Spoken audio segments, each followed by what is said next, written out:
ইলিশের প্রজনন রক্ষায় কঠোর প্রশাসন, আওরাবিনিয়ায় পোড়ানো হলো শত শত মিটার অবৈধ জাল।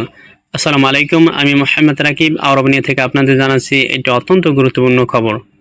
প্রিয় দর্শক, প্রতি বছর অক্টোবর এবং নভেম্বর মাস আসছে আমাদের জাতীয় মাছ ইলিশের প্রজননকাল। এই সময় মা ইলিশ ডিম ছাড়ে, যা ভবিষ্যতে ইলিশের প্রাচুর্য নিশ্চিত করে। তাই বাংলাদেশ সরকার আইন অনুযায়ী এই 2 মাস ইলিশ মাছ ধরা, পরিবহন করা, মজুত ও বিক্রি করা সম্পূর্ণভাবে নিষিদ্ধ।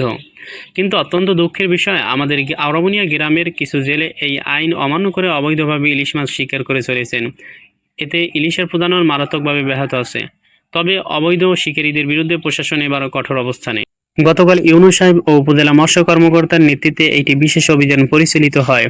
এই অভিযানে আওরাবিনিয়া নদীতে অবৈধভাবে মাছ শিকারের সময় বেশ কয়েকটি জেলে নৌকা ও বিপুল পরিমাণ জাল আটক করা হয়। আটককৃত জাল ও নৌকাগুলো এরপর নিয়ে আসা হয় আওরাবিনিয়া মাছের বাজারে পার্শ্ববর্তী নদীর চরে। জনসম্মুখে এবং আইনানুগ প্রক্রিয়ার মাধ্যমে সেখানে অবৈধ জালে তেল ঢেলে তাতে আগুন ধরিয়ে দেওয়া হয়। মুহূর্তেই শত শত মিটার নিষিদ্ধ জাল পুড়ে ছাই হয়ে যায়। এই ঘটনা দেখতে নদীর চরে ভিড় জমিয়েছিলেন স্থানীয় শত শত মানুষ। অনেকেই এই দৃশ্যের ভিডিও ধারণ করেন। প্রশাসনের কঠোর বার্তা সমাজের সকল স্তরে পৌঁছে দেবে বলে আশা করা যায়। প্রিয় মৎস্যজীবী ভাইয়েরা, মনে রাখবেন, এই নিষেধাজ্ঞা আপনাদের কিংবা আমাদের বিরুদ্ধে নয়, বরং ইলিশ মাছের বংশরক্ষার স্বার্থে দেওয়া হয়েছে।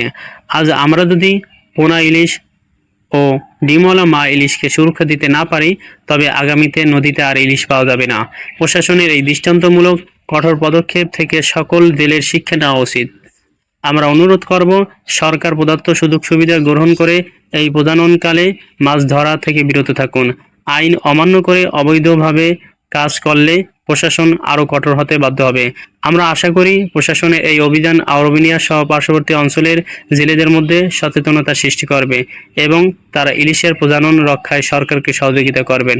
আওরাবিনিয়া থেকে আমি মোহাম্মদ রাকিব, আজকের মতো এই পর্যন্তই। ধন্যবাদ।